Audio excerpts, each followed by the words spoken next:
Okay. Whew, it is 7:45 Thursday morning. Just finished my work, and we just finished at 3 o'clock this morning watching The Last Jedi, and I'm just gonna record randomly while I drive home, so hopefully you can hear me. I did one of these last year, but I just sat in the driveway, but I need to go to bed when I get home, because I've been up for well over 24 hours now, and I'm quite sleepy. So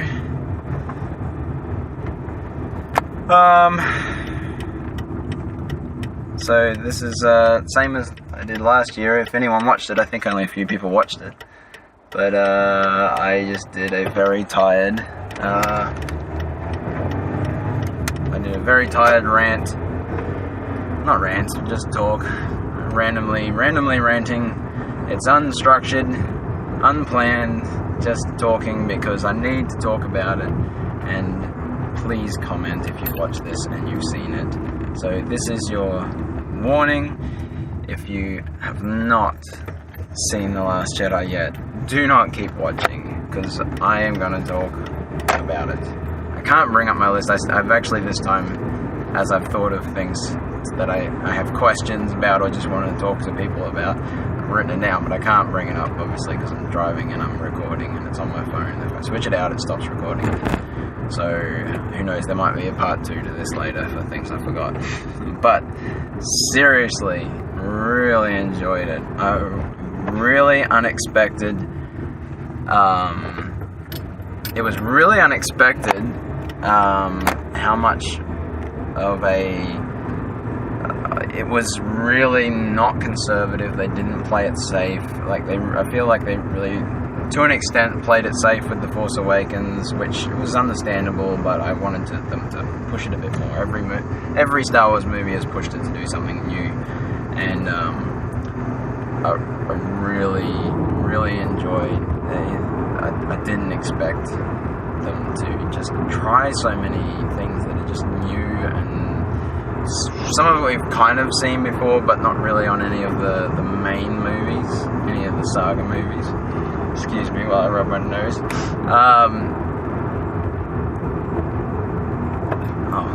Speeding. Yeah, it was great. Things like, even down to things like BB-8, getting our view of BB-8 inside the X-Wing was great, but they also weren't afraid. Oh, it's alright, it's not me.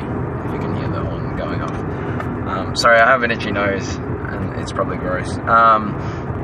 But they weren't afraid to do some of that slapstick humor where he's, it's like the poking the holes where the water's coming out, only it's electricity.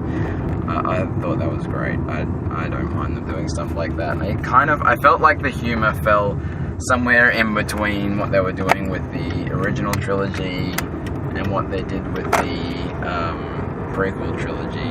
It felt like somewhere in between, where they weren't afraid to do some slapstick humor. Hux got thrown around a lot as it became pretty much a joke in the end, but I like that.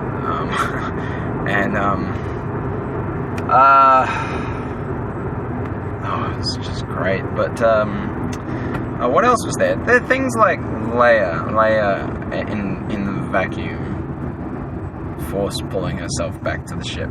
I think we saw, spoiler if you haven't seen, sorry, I feel like there's something on my nose. Spoiler if you haven't seen Rebels up to date, but that Kanan does something similar, if I remember right. And I'm not afraid to take risks like that. I've never seen anything like that on Star Wars on the screen, on the big screen.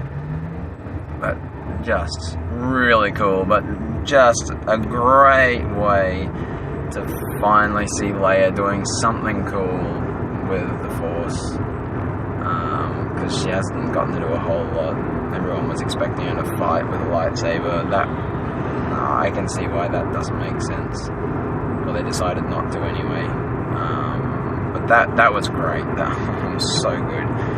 But things like Yoda showing up, I mean, I have a slight problem with that. My only problem with the Yoda, I really enjoyed it. I thought it was great. My problem was that he was doing his crazy Yoda. Crazy Yoda I'm also really sweaty, sorry, because my air conditioning stopped working yesterday in this car, which is really annoying, and it's summer over here. But Crazy Yoda is, we only see Crazy Yoda when he's testing Luke, and he hasn't revealed himself as being Yoda. He's just a crazy dude, and he's testing Luke. He's seeing what's up, and Luke's failing. But that's not the point, though. But you see him going back to that, and I thought it would be more like the Yoda we saw, you know, when he's you know, not crazy. Anyway, and he was kind of, they clearly used a puppet, which I didn't mind. It made sense for the setting, but he looked funny, and I don't know if it's because I saw it in 3D, but he looked kind of squishy. Anyway, this video could go for a while, I don't know. It could be my entire trip, which is something like 20 minutes.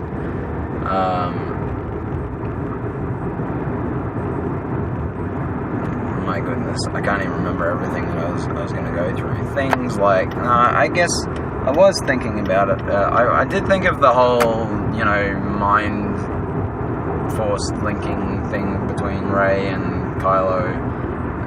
I thought that was an interesting step to take.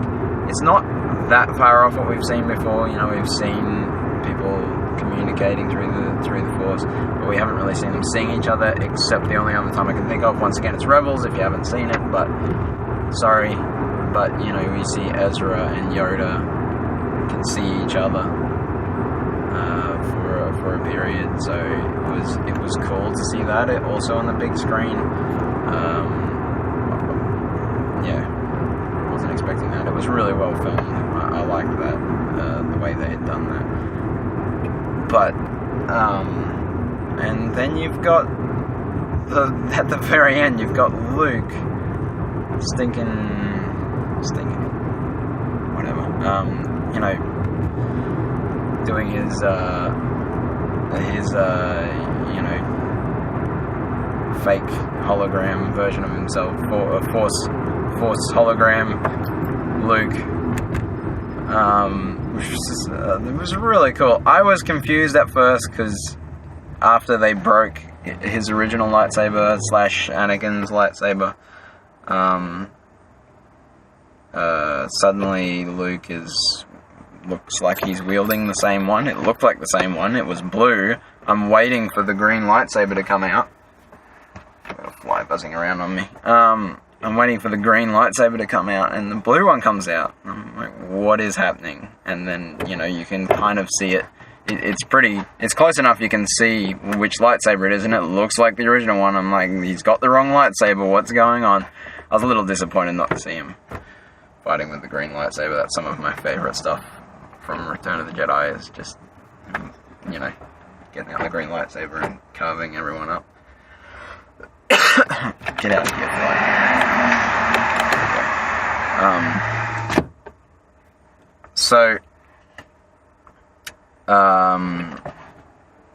Yeah, this is where I start blanking on things. Yeah, I didn't have a huge amount of problems with it. There's things that I need to think about. I mean, my wife pointed this one out, is that was there any point to, I know why they started it, but Finn and Rose's mission to go and find DJ, and DJ would disable the tracker on the Star Destroyer. What was the point of that in the end? story-wise, I don't know. I mean, I guess it's still a good story, but it feels a bit like the Raiders of the Lost Ark situation, where if they had have just not done anything, the Nazis could have still been killed. Spoiler if you haven't seen Raiders, but come on, you have to see Raiders. Anyway, I should talk. You know, I don't know. I'd like to be told I'm wrong and shown why I'm wrong, or why my wife's wrong. But was there any point? It didn't actually do anything, and you know, in the end, they still made the jump. What's her name? Still made the jump to lightspeed through the ship. That could have happened regardless. They never actually made, like, the whole point was so that they could make a jump with the last jump they could make without being tracked.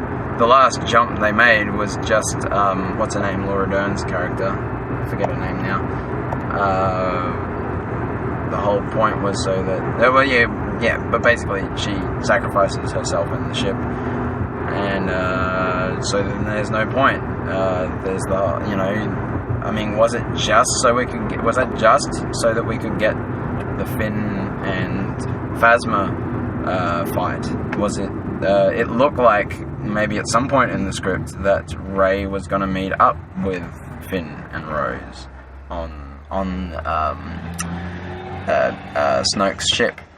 Was that a plan? Because it looked like it was going to happen. They went right past each other without knowing it, and they never came together. They met up down on the planet, so there was no plot point of them meeting up there. They met way later.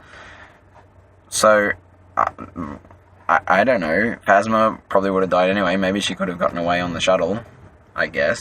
Maybe that's the only thing, is that I don't know. I want to be proven wrong, but either way, I still enjoyed it. It was a lot of fun. I can't think of anything else. I'm sure there was something else. I really did. I could see it coming. I did want Luke to actually physically be there, but I thought it was really clever the way they did it, and it was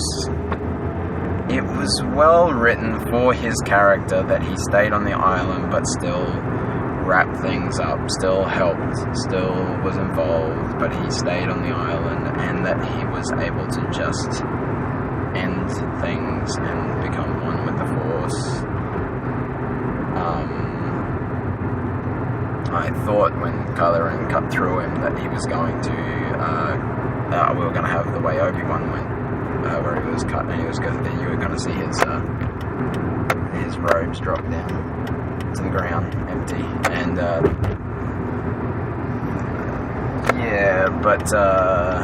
that's obviously not what happened, because it was a Force hologram. That's what I'm calling it until someone comes up with a name for it.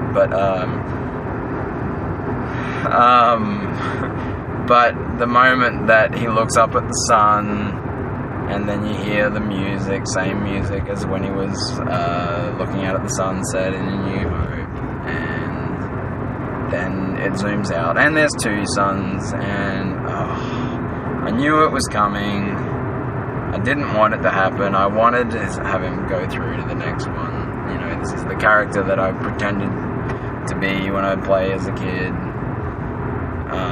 But you know, it made sense. It was still it was bittersweet, because it was really sad that he said that he went to the island to die. I didn't expect to hear him say that. It's like, after, you know, the last time we saw him before, you know, in Return of the Jedi, he's on such a high note. It was like, yes, here's our character to lead in the next generation. And it's like, and he's on an island, and he's there to die, and to be the last Jedi, and to die on the island with the last of the records of the Jedi. It's like, oh man, come on. But, you know, like I said, it made sense. I didn't expect Yoda to, you know, to burn down the tree for him. I am sweating a lot. It's very hot in here.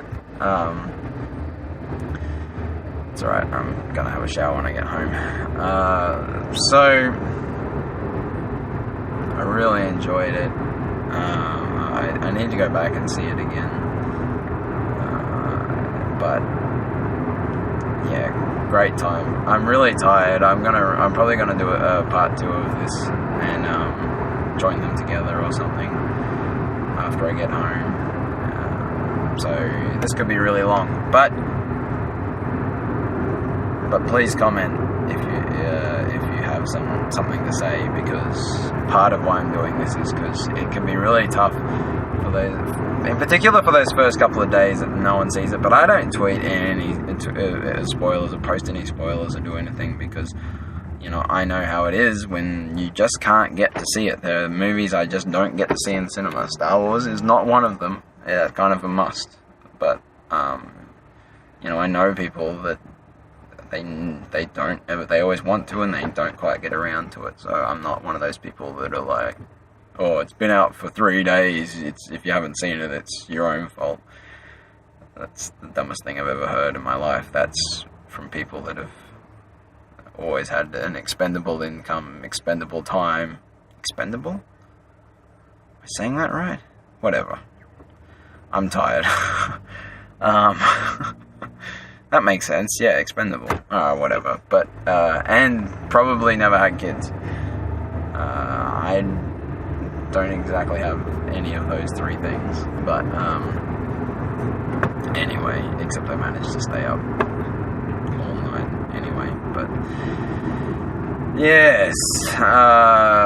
But anyway, on another note, I'm hoping, and I've been meaning to do this for a very long time, but I'm really hoping to in the next couple of weeks or so, before the end of January, I'm hoping to start up a podcast. Well, I mean, a couple, they're kind of very tied together, but one would be specifically Star Wars related. And I've been wanting to do this for a long time. It's been finding something unique, and I don't actually know if it's unique, I just can't find any others that are doing this. But I want to do, I've kind of got a lot of it planned out. I want to bring on guest speakers, because I don't think I'm very interesting to listen to by myself. So if you're listening this far, well done. I don't know if anyone listened all the way through my last one, and it would have been shorter than this. But, yeah, I want to basically set up a podcast that might go on YouTube as well. I'm not sure, so if you're not subscribed to the YouTube channel, subscribe now, and I'll bring out an update later on how that's going to work. I don't know when exactly. I want to do it before the end of January. I want to post an episode before the end of January, and I just want it to be where we go through and I'm going to set a pace where we're going to go through all of the on-screen media that we have, whether it's TV or movies, or even YouTube videos.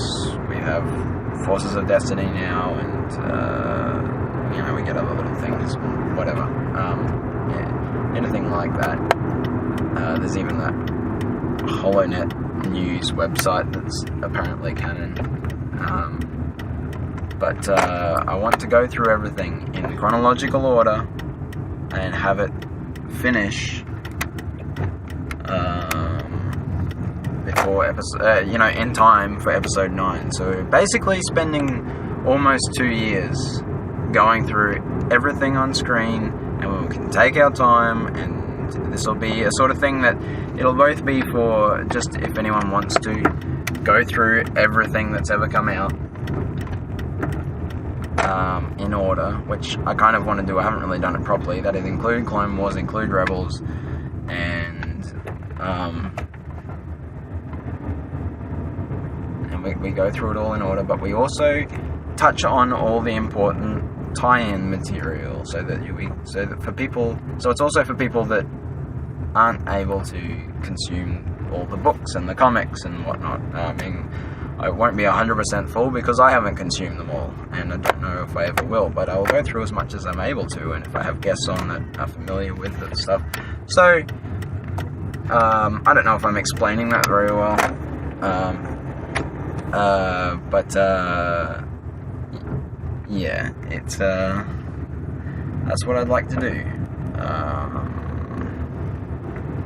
but I wouldn't be doing it by myself, because that's super boring, but I've got to email a bunch of people that I'd really like to have on, and get them scheduled really soon. We'll start with The Phantom Menace. So the first episode might even be before The Phantom Menace, like just to prep of it, because there's a lot of stuff that sort of happens, not a lot of stuff, but there's some stuff that happens beforehand that's in canon.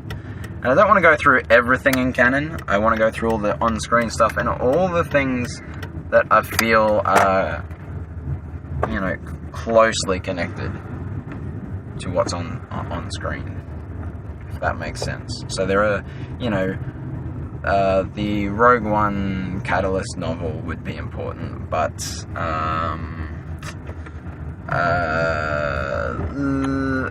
the story of the main characters in the Aftermath novels, not so important.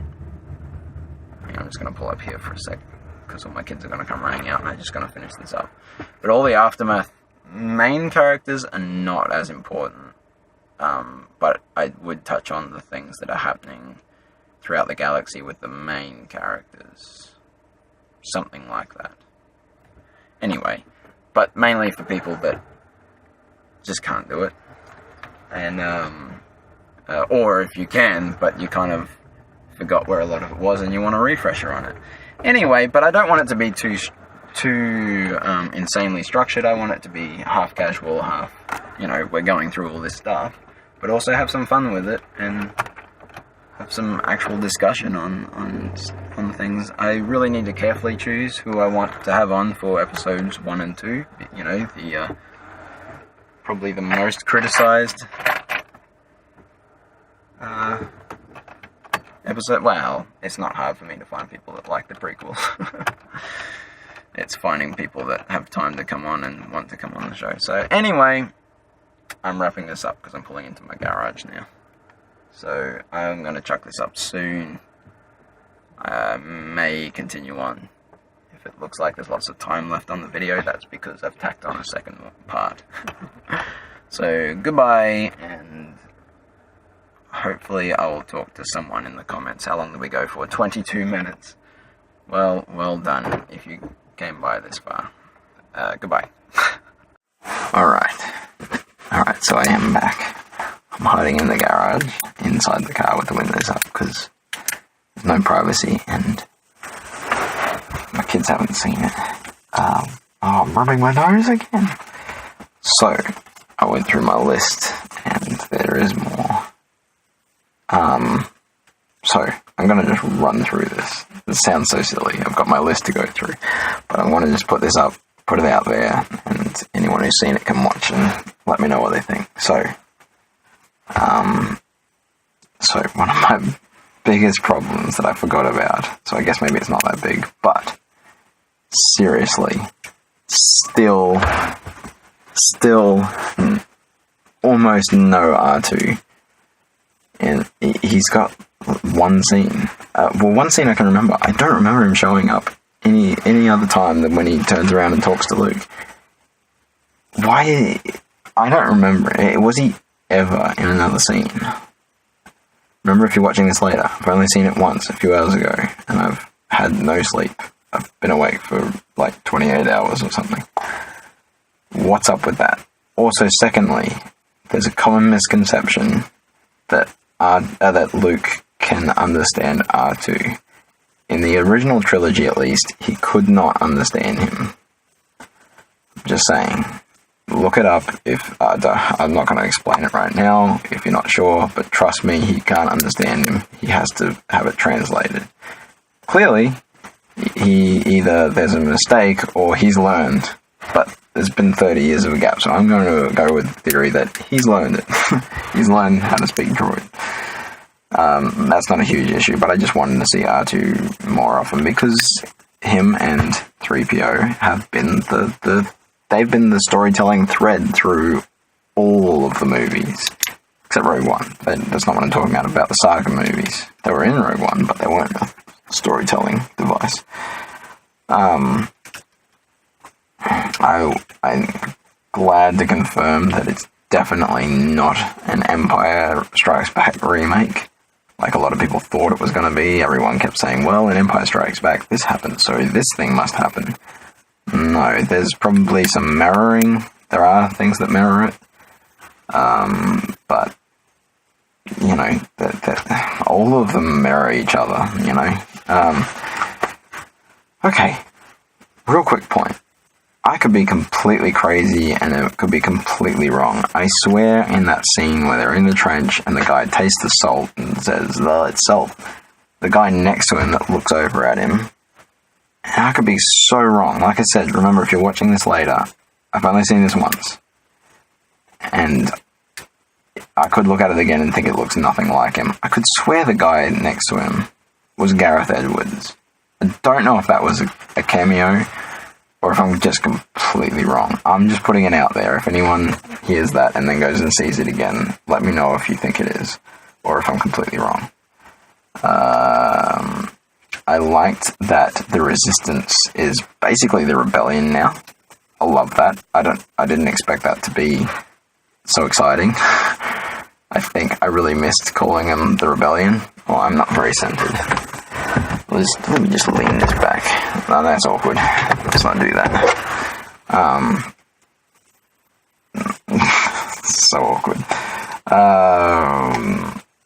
What is up with the kid at the end? I mean, I know what they're just showing us a cool thing with the kid, but like, I feel like there's a deeper meaning that I'm missing, because I don't know if they're just showing us, hey, look, this is what Luke was saying, that it's the Force is for anyone. You know, you saw him Force pull that broom to himself and then look up at the stars the way Anakin did and the way Luke looks out at the sun. And I love that. But is it saying that, you know, look, the Force is available to anyone? Or is it saying, or is it setting us up for later? Is that kid going to show back up as an adult after they wrap up this trilogy?